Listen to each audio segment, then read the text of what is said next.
ה-18/4/69. סבא חיים מספר את תולדות חייו. מה נגיד? אני רוצה לספר לכם על הלידה שלי מחוץ לארץ. זה ילד לובלין, בפולניה. שנה? נולדתי בשנה 1897. עיר לא גדולה, ושם לא היה איפה ללמוד, רק מה אני תפסתי טוב את המקצוע שלי, נגרות.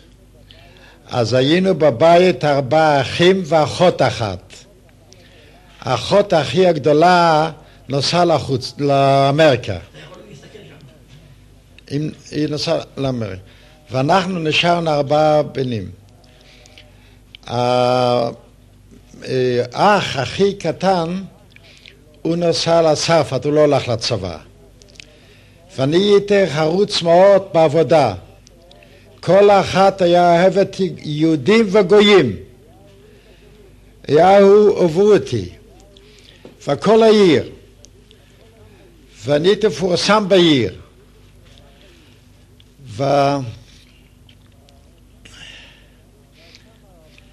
ושם עבדתי והיינו חיים משם. ואני הייתי הכי חרוץ, היה זמנים רעים מאוד. ולא היה בשום אופן איך לפרנס את המשפחה. אני לא נתתי זה שיהיה חס וחלילה בבית איזה רב. אני הלכתי לעבוד כל מיני עבודות. ונסעתי אפילו לקרח, בחורף, הכי חורף קשה. אז עשיתי כל המעבודות, אני אמרתי כבר. אז אני לא נתתי זה שבבית חס וחלילה לא היה מה לאכול. עשיתי כל המאמצים. ועד אחר כך הגעתי לגיל כבר 22, ככה לוקחים לצבא ב-21, וקמה מדינה פולנית, אז הם אחרו, לקחו אותי לצבא, ב-22 הייתי. הכי צעיר נוסע לחוץ לארץ, ושני האחים הם לא היו מתאימים לצבא, ואותי לקחו לי לצבא ואני הייתי מתאים בבת אחת. לקחו אותי לצבא. הלכתי לצבא פולני, אז היה מלחמה פולנים נגד רוסים. נגד רוסים. אז עוד הספקתי חצי שנה ללמוד במחנה, וגם במחנה הייתי חייל מהטובים שביותר. מה יש? כן. אז למדו אותנו לרוע ברובה. אז הלכנו לרוע ברובה בכדורים ממשי, אז פגעתי במטרות טובות מאוד. אז הם נתנו לי ג'ס, הקצינים, ונתנו לי 14 יום לאכול עם הקצינים הכי גדולים בחדר אוכל.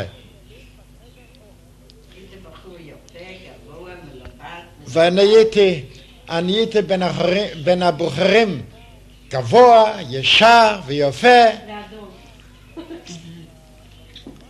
ובצבא אני לא, הם שנאו קצת את היהודים, ואותי לא שנאו. אני הייתי בין הטובים. הטובים היו אפילו הכי קצין, מה שהוא היה שונא ישראל, בכל זאת אותי אני הייתי בסדר מאוד, מכל הצדדים.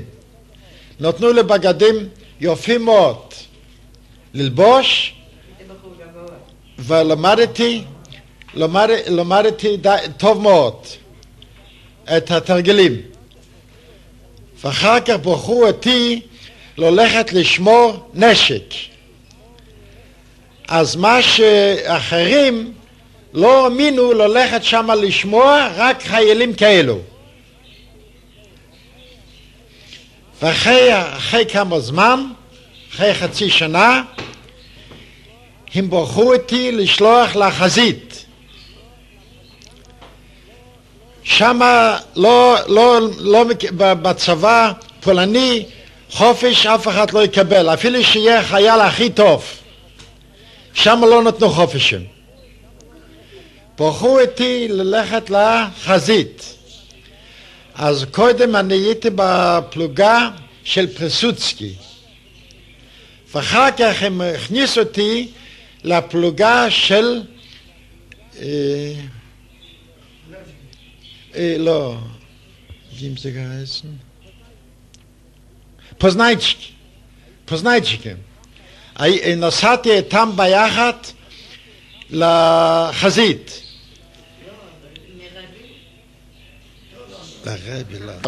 בחרו אותי ללכת לחזית, אז ידענו כמה ימים לפני זה.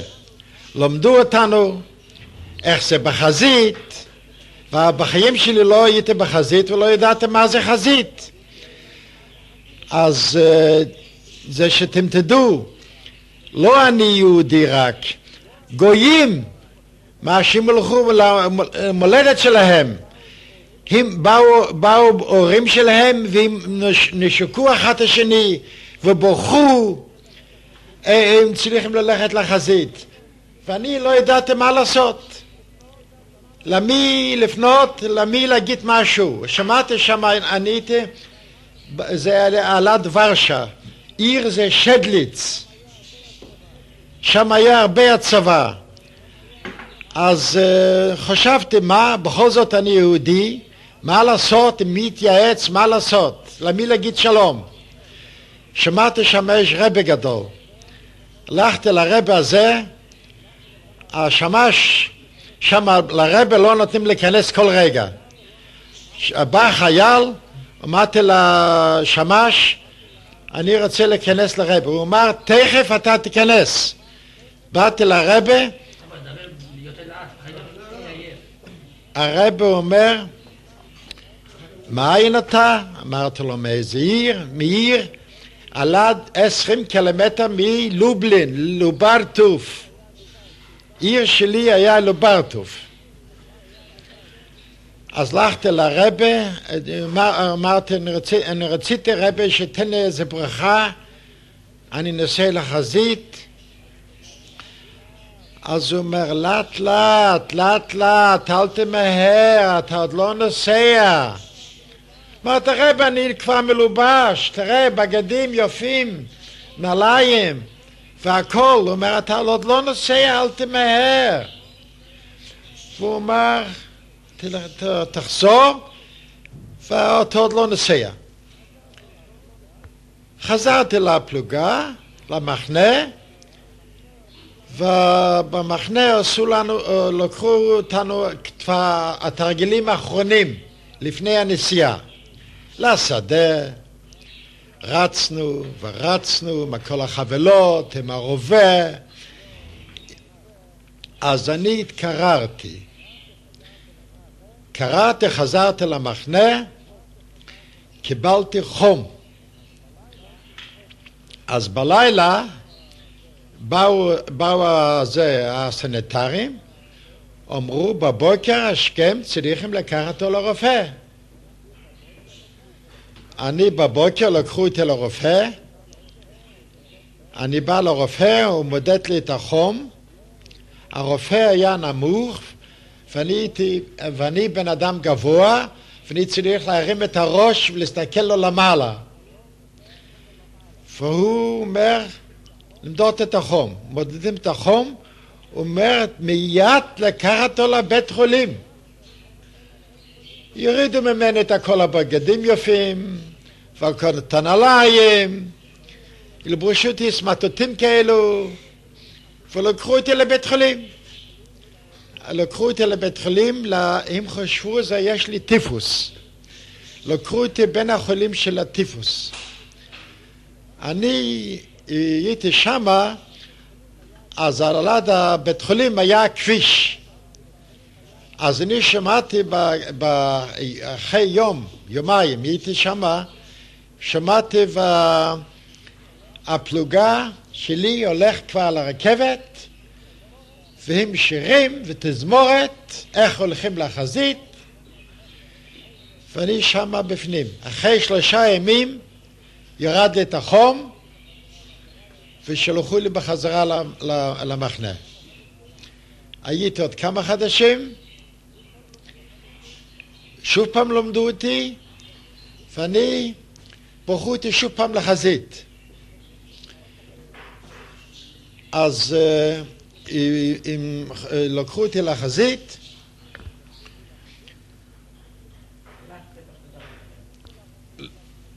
ברחו אותי לחזית. ואחרי כן, כבר שוב פעם אני אומר, עוד פעם נצטרך ללכת לרבי, להגיד לו שלום, זה ניסה לחזית. רצתי שוב פעם לרבי, רבי כבר לא אומר אל תמהר, אתה לא נוסע. הוא כבר אמר, זה שתהיה בריא, וזה שאתה תחשוף כל יום איזה גרושים בכיס, זה שאתה תחזור מהחזית, אז תביא לי את הכסף. אז אני אמרתי, רבי, אני בחזית, אני באמת עוד לא הייתי, ורק מה אני יודע, זה שם לא היה לי ראש לזה. אז אני אמרתי לו, אני אכתוב הביתה, ההורים הוסיפו את הכסף כל יום, גרושים, וככה הוא אמר, תיסע בבריאות ותחזור בבריאות, ואז אני ראיתי, אני כבר נוסע. נסעתי לחזית עם הקצינים. החיילים היינו פולנים של המחנה פריסוצקי, והם אחר כך הכניס אותנו תחת הידיים של הקצינים פוזננצ'יקים. היה לנו רע מאוד, לא רק ליהודים, אלא גם לגויים. הם היו פולנים או פוזננצ'יקים? הם היו גרמנים, פעם היה פולניה שם. אז בכל זאת, נסענו לחזית. באנו לחזית, פעם ראשונה בחיים, הרכבת כבר נסענו שם, עלת קיוף. קיוף היה בידיים של פולנים. ואני באתי לחזית, אז כבר לא הספקתי להיכנס לקיוף, כבר הייתי 2 קילומטר אחרי קיוף. נו, איך זה בחזית? נכנסנו לחפירות, והתחילו לרוע. פעם אחת, אני מרים את הראש, ואני מסתכל איך זה בחזית, קיבלתי כדור דום בתוך הראש, עם דום, אסור בכל העולם לרוע לחיילים עם דום. זה דבר קשה מאוד. הדום, הוא בא למטרה, זה הוא התפוצץ. אז הוא התפוצץ בתוך הראש שלי. והראש שלי היה פתוח סביב הכל הראש. והכדור נשאר בתוך הראש. והפה היה סגור שבועות. אחרי כן לקחו אותי בתחנה רכבת, זה היה בשדה, זה לא היה תחנה רכבת ממשי. אז היינו שם הרבה פיצויים. מי שמת משך הלילה מת, מי שנשאר בחיים נשאר. למחרת עבר שם רכבת של הפיצויים. לקחו אותי לרכבת הזה, ולקחו אותי תפסיק עם זה. ולקחו אותי לבית חולים. איפה שהם נסעו, בפולניה, בכל המקום היה תפוס. לא היה לאיפה להכניס אותי לבית חולים. לקחו אותי לשלוש ששינסקי, צ'כיה. בחיים שלי לא הייתי שם. שם היינו 5,000 פצועים חיילים. רופאים היה יוצא מהכלל. הם עשו לי בדיקות ובדיקות ובדיקות, ואחר כך אני ראיתי ככה וככה, אני לא אשאר בחיים בלי ניתוח. אז שם היה מאיר שלי בתור בית חולים, אמרתי לו, שמע חבר, אני עוד יום יומיים לוקחים אותי לניתוח ותמסור מה שיקרה איתי, אני לא יודע. יש לי קצת כסף, אני מוסר לך את הכסף, תהיה בן אדם, אז תשלח זה הביתה להורים. לא, אין לי ברירה. אין לי ברירה. בבוקר השכם, באיזה יום, באו שני חיות, הרופאים רצו שנהיה מהראשונים לניתוח. ואצלי היה קשה מאוד. היה שם בחוץ, פצועים היה קילומטר. החזיק אותו בזה בתור. בא שני חיות, אני הסתובבתי על הרגליים, רק אני לא יכולתי לאכול. הפה היה סגור אצלי. אז איך אני הייתי חי? החיות שפכו בין השיניים קצת חלב, מזה אני הייתי חי. לא יכולתי לפתוח את הפה. באתי הראשון לחדר ניתוח, הרופאים תחצים כבר את הידיים, הם מוכנים לניתוח, חברים שלי הלכו על עד החדר ניתוח, ועומדו שם סביב בחלונות, והסתכלו מה היה איתי. עשו לי את הניתוח, ולקחו איתי לחדר. אז רגע, מה שרציתי עוד להזכיר. אני הייתי כזה בריא, ואני בנרקוזה לא יכולתי להירדם בשום אופן. ואני הרגשתי, באמצע הטיפות, אז אני הרגשתי, שהם החליפו טיפות יותר חזקות. ספרתי עד 75, ולא יכולתי להירדם בשום אופן. ואחרי כן, אני כבר נרדמתי. אז אני כבר עוד קצת נרדמתי, אז אני כבר הרגשתי, הם עושים לי גלוח פה בראש, זה שהם יהיו מוכנים לעשות לי את הניתוח.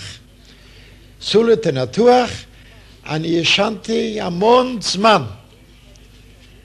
אז עומדו סביב, אחיות ורופאים, מחכו על רגע, לראות זה אני כבר פותח את העיניים שלי.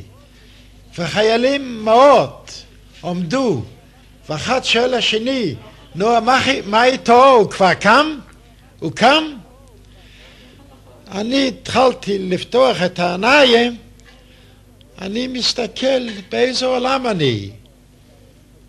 חיות המון על עדי, סביב המיטה, חיילים, קצינים, רופאים, והם מספרים לי, תדע מה? עוד מעט אתה נוסע הביתה. לראות את ההורים שלך. אני מסתכל, מה הם מדברים עליי? אני כאילו ילד קטן, מה שנלט, הוא לא יודע מה לדבר ולא יודע מה מדברים עליו. אז הם יושבים, בודקים אותי, ועוד יושבים, אחרי שעה, אז אני כבר הייתי קצת בהרגשה טובה, אז התחילו לעזוב אותי. אחר כך לקחו אותי, זה היה חדרים מיוחדים, קוראים לחדרים האלו בחדרים אני הייתי שמה בין הכי קשים מאוד. בבוקר השכם בא המנתח, מה שהוא לא הולך לאף מקום לבקר, ואין לו זמן. 5,000 חיילים הוא צריך ללכת לבקר, אז מתי יהיה לו זמן לעבוד? בבוקר הוא בא מנתח, הוא יושב לי על המיטה ולקח את היד, הוא אומר, אתה חברמן. המנתח יושב, הוא לחזיק איתי ביד, אני הייתי רק עצמות והאור אצלי היה, לא יותר. וכל פעם הסתובבו החברים שלי, כאילו שאני לא ארגיש שהם מסתכלים אני עוד בחיים, או שאני לא בחיים כבר. אז אם עשו מאמצים כאלו זה שאני לא ארגיש זה. בכל מקום איפה שאני הייתי, היה לי אהבה, אנשים אהבו אותי. גויים, יהודים, קצינים, איפה שאני הייתי רק. ועד היום זה. עד היום איפה שאני פה נמצא, כל אחת אוהב אותי. בטח אני שווה זה. אני לא יודע למה. מה שהם אומרים עליי, מה שהם הם רואים עליי, אני לא יודע. בטח יש משהו. לא כל בן אדם אותו בן אדם. אחר כך התחילו לבוא הכי קצינים גדולים, גנרלים, לביקור לבית חולים. באו גנרלים מוורשה, מקרקוב, מלבוב, מכל מיני מקומות. אז קודם כל הם נכנסו לאלו. הפצועים הכי קשים. אז לא עמדו על המיטה, הם ישבו על המיטה, סביב, על הרגליים, על המיטה. כל אחד מחזיק לאצבע, כל אחד מחזיק ליד. ועושים לי מהידיים על הפנים. אתה חברמן, אתה היית בחזית, ואתה תבריא, ותקום, ותחזור לחזית. אתה לא תתן את השונא שלנו להיכנס את האויב למולדת שלנו. בשום אופן. הם נתנו לי מרץ. כל אחד נתן לי את כתובת שלו. זה השני עברי. מה שאתה רוצה, אתה תקבל. אז על ידי עומדים חיילים, לא נותנים להיכנס. אתה תבוא לבית שלי ישר בלי שאלות. להיכנס עליי. ולאט לאט קמתי קצת, התחלתי לשבת, לקחו לי לזה,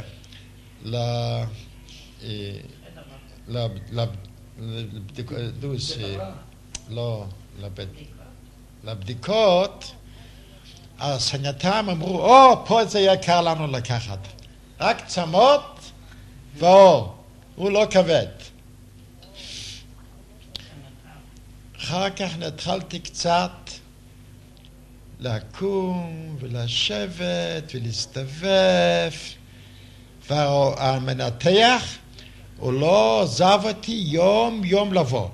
איזה אהבה היה, אני לא יודע. השם שלו היה יעקובוביץ'. הוא היה יהודי, הוא היה צ'כי, אני לא יודע עד היום מי הוא. אחר כך הוא כתב להורים שלי הביתה, מוכתב, הבן שלכם עבר ניתוח קשה רציני מהידיים שלי. ברוך השם, הוא נשאר בחיים. אחרי כן, הם אמרו, אתה עוד כמה זמן, אתה תחזור, לא שלחו לי עוד הביתה, שלחו אותי למחנה. המחנה הקודמת. לפלוגה של פרסוצקי. אני באתי עוד, הראש שלי היה קשור עוד יותר מחצי שנה הייתי קשור את הראש. באתי למחנה, אני כבר הייתי חייל אחר. מההתחלה החייל בא לצבא, הוא פחדן קצת, אני כבר לא הייתי פחדן. מי שעבר חזית הוא לא כבר פחדן. באתי לשמה, אז הם אמרו, לא, אתה מתאים להיות עכשיו הלרצ'יק. מה זה הלרצ'יק? אחר כך אני אגיד לך.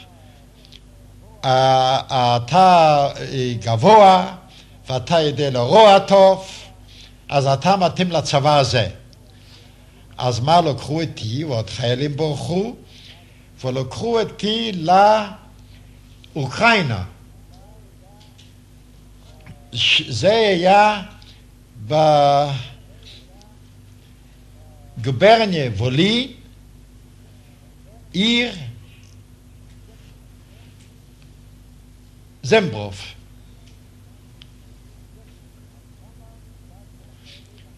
אז שמה באתי לחיילים החדשים. החיילים האלו, הלרצ'יקים, מישהי מפולניה, אז הוא יודע. החיילים האלו עשו צורות ליהודים. הלרצ'יקים? כן. הם עשו צורות, הם תופסו באיזה מקום יהודי, אז הם עשו מאמצים כאלו, מהבשר יציאו אותו את הזקן. ואני סבלתי הרבה מאוד מזה. לא פעם נצלתי יהודים. לא פחדתי מהם. אמרתי, אני יהודי ואני לא יכול להסתכל על זה. הייתי שם עוד חצי שנה. בדובנה. היה לי טוב, לא טוב. גמרתי את הצבא שם. משם, לפני כמה ימים, מלפני נסענו הביתה, אמרו לי... אז כמה ימים מלפני זה, שמענו זה כל יום צריך לבוא פקודה, זה מהגיל האלו ואלו צריכים לחזור כבר הביתה. אז נתנו לנו כמה ימים חופש, כבר לא לקחתי רובה ביד, וחכנו לפקודה. אז תזמורת בחוץ, ורקדנו, ובא פריסוצקי, ויאמר לכל החבר'ה תודה ושלום, מה שאתם עשיתם למולדת שלנו, ומי שיש לו משהו, איזה בקשה, אז אתם הראשונים האלו. והכינו, נתנו לנו לכל אחת חלות גדולות ובשר, והכינו רכבת מיוחד בשבילנו, ושני תזמורות, אחת מלפנים ואחת מאחורנית, כמה קילומטר היה לרכבת. אז הלכנו ברגלי לרכבת, הכל העיר רצו שם אנשים פרטיים לראות משוחררים, החיילים הולכים הביתה. כל העיר רצו. באנו על הרכבת עומד ריק, והתזמורת, שני תזמורת של החיילים דופקים, אנחנו משתגעים. מי זכר זה לחזור? מי יגיע לחזור הביתה ממלחמה כזה? מי זכר זה? נתנו לנו גם כסף מה שהיה מגיע לכל אחד, לקחו לנו למשרד. הוא אמר מה שאולי מגיע לך לפני שנה, לפני שנתיים, איזה גרושים, איזה כסף תגיד, תקבל הכל. והקצינים הלוו אותנו גם לרכבת.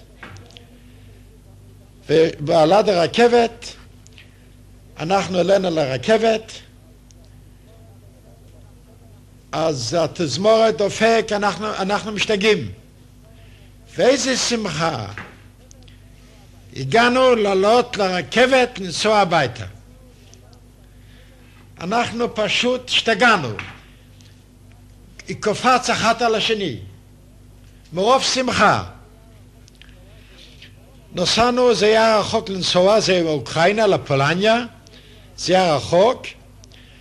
אני כבר באתי ללובלין, אז כבר הכירו אותי אנשים. אומרים לי, חיימקה, אתה נוסע הביתה כבר? אתה גמרת את הצבא? אמרתי, כן, אני גמרתי. כמה שנים שירתת? 2 אז שם היה אישה אחת, באמת היא ממשפחה, היא הייתה עשירה ונחמדה מאוד. אז היא רצית להגיד בשורה בבית שלי, זה היה לנו לנסוע אולי שעה ברכבת, מלובלין לעיר שלנו, ללוברטוב. אז אני לא יודע איך היא, עפה או מה, היא הייתה הראשונה בבית שלנו, והיא פותחה את הדלת, והיא אמרה, הבן שלכם נחזר, הנה הוא. ההורים רצו החוצה ברחוב, אני לא ידעתי שהיא עושה דבר כזה, להגיד בשורה טובה להורים, אז היא רציתי לקבל את המצווה הגדולה כזאת. אחרי פצוע, אחרי חזית כזה.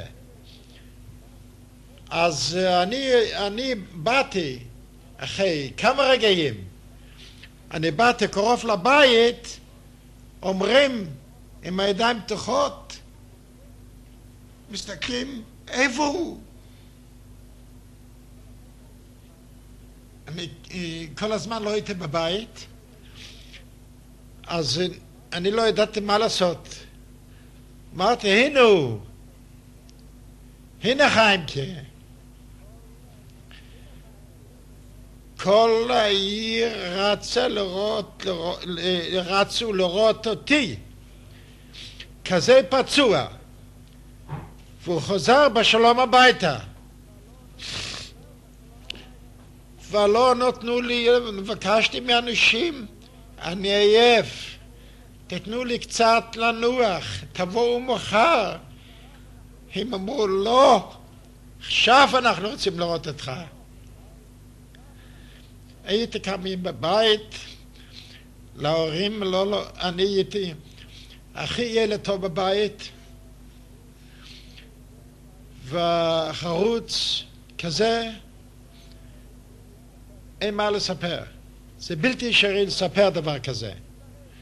איזה אהבה מאנשים זרים, גויים. גויים באו למחרת לתת לי שלום. אחר כך כבר עשיתי, ירדתי את הבגדים של הצבא, עשיתי בגדים החדשים, אצל החייט, התחלתי כבר לנוח קצת, ואני התחלתי לעבוד שוב פעם בעיר שלי. התחלתי לעבוד, אז הלכתי, באים מהצבא, אז שם אני, פה בארץ אני לא יודע. בחוץ לארץ היה מנהג, כל חייט היה צריך לעבור, שם היה קצין העיר. הוא היה צריך לעבור בקצין העיר, לתת לו את כל הנראות, ובאיזה כבוד הם לא קבלו אותי, והם הסתכלו על הנייר שלי, ואחרי כן הם אמרו לי ככה, שמע, תחפור מה שאתה רוצה, הממשלה ייתן לך. אז אני לא ידעתי מה להגיד לו. הוא אמר, אנחנו ניתן לך קונססיה ליין, לספירט חריף, ואף אחד זה לא יכול לקבל. תהיה מיליונר מזה.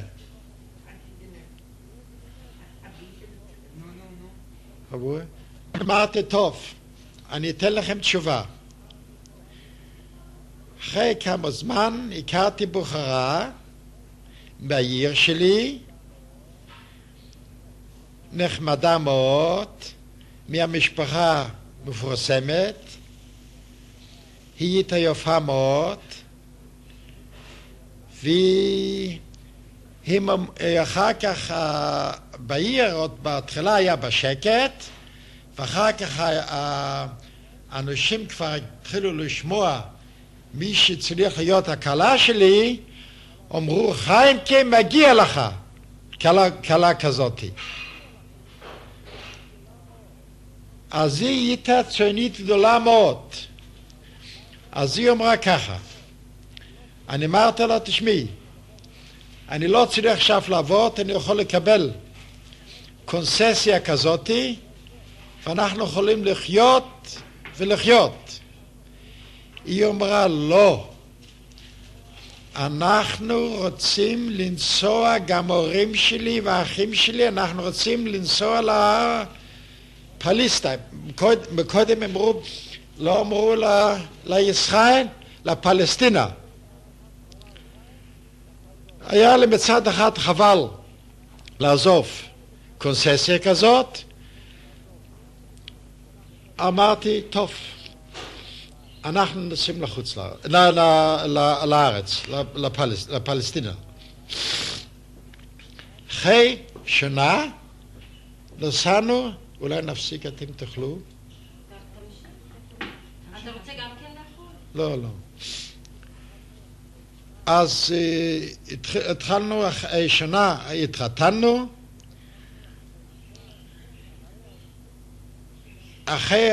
אחרי הרוסים... באיזה עיר התחתנתם?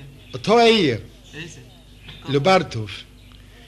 אחרי הרוסים שלי, האבא שלי היה הולך אחרי הרוסים שלי, אבא שלי היה הולך לעבודה אחרי העיר, לבד. אני לא זוכר באיזה יום זה היה, אני חושב שזה היה ביום ראשון. אז תופסו אותו בדרך גויים והורגו אותו על המקום. למה? מה?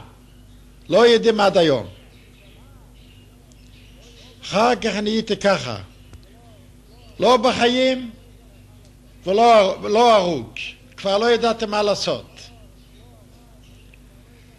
דיברתי עם המשפחה, אמרו, מה תעשה? תתחתן כבר. אבא שלך לא יקום כבר. ואשתי נתנה לי תנאי לארץ לנסוע. כבר לא היה לי ברירה. שנה אחרי החתונה, זה הרבה לספר באיזה צורה אני באתי ארצה. אז קיבלתי דרישה מהאנגלים בתוך הבעל מקצוע טוב. מי ביקש אותך? יהודי. היה פה, היה בירושלים משפחה של אשתי. אז כתבנו מכתבים למשפחה, והם סדרו לי דרישה מהאנגלים, זה מאחת מה שהיה לו חנות רהיטים, אז הם היה פלסטינים, הם לא ידעו מי אני אפילו.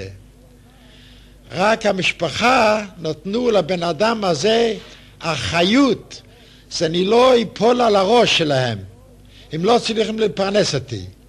על סמך זה, הם מבקשו מהאנגלים שיש להם בחוץ לארץ בפולניה בעל מקצוע טוב, והוא עובד אצלנו, עושה רהיטים למכירה.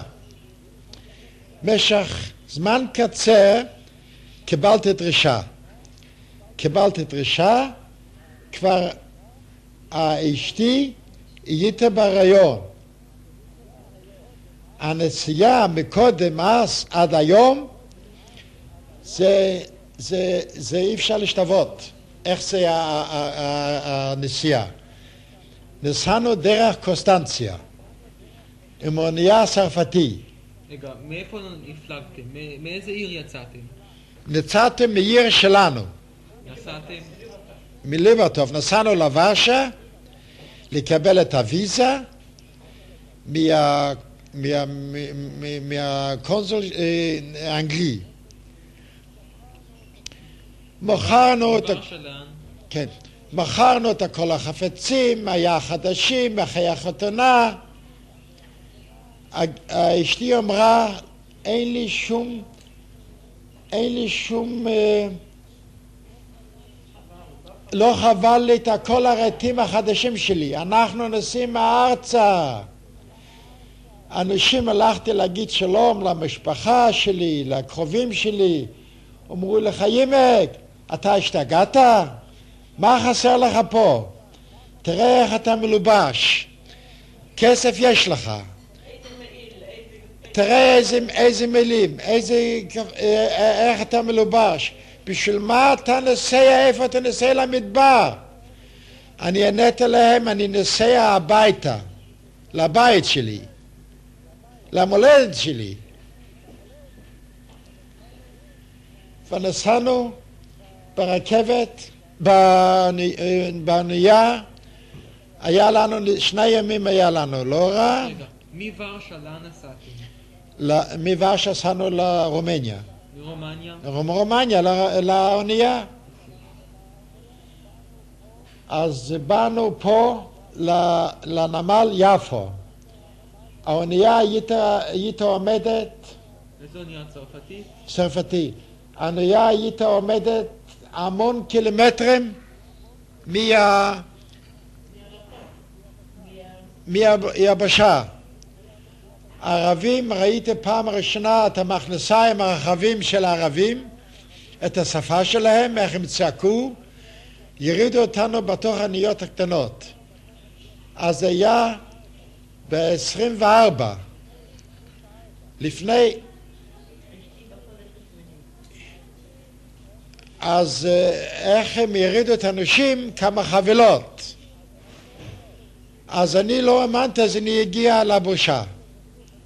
איך הם זרקו את האנשים? כמה חבילות. ירדנו ביפו, אנחנו מסתכלים, מדבר, ערבים, שפה בחיים שלי לא שמעתי. אז אשתי אומרת לי, אנחנו צריכים לנסוע העירה. איפה העירה? נובי שלום. זה העיר. תל אביב לא היה. היה פה בארץ הגיש שלי, הוא היה מחכה לי ליד הנמל. ירדנו, ראינו, יעקב, זה אתה? הוא אמר, כן, הנה אני. יעקב, מה עכשיו לעשות? הגברת שלי אמרה, יעקב, תזכיר לנו איזה חדר. תל אביב היה, אלנבי היה חול. בים לא היה כלום. היה נווה שלום, נווה צדק, זה היה תל אביב. ירדנו, הסתכלנו, יעקב אמרתי, יעקב, תזכיר לנו איזה חדר. בינתיים הם לא נתנו לנו לצאת מהמכס. הם לקחו לי לג'בליה. ג'בליה זה ביפו שם. היינו שם יום ולילה, לא ידענו למה. שאלתי למה? לאנשים אחרים נתנו לצאת, למה לנו לא? הוא אמר, הם שלחו את הנייה לירושלים לבקר, אז אתם בסדר. למחרת ישנו לספסלים, הרי אשתי בהיריון, חודש מיני. והכל היה טוב. למחרת בא בן אדם, אומר, רבותיי, אתם בסדר, אתם יכולים לצאת. אז בינתיים הגיש שלי, אח של אשתי, הוא הזכיר חדר בנובי שלום, אז לקחנו, זה היה ביום חמישי, ביום חמישי אחרי צהריים. לקחנו את כל החפצים שלי, אז לא היה אוטומובילים, היה סוס עם עגלה. שאלתי את הנהג, כמה אתה רוצה? הוא אמר לי שם גרושים, אני לא ידעתי מה זה, איזה כסף זה. איזה שנה? ב-24 זה היה.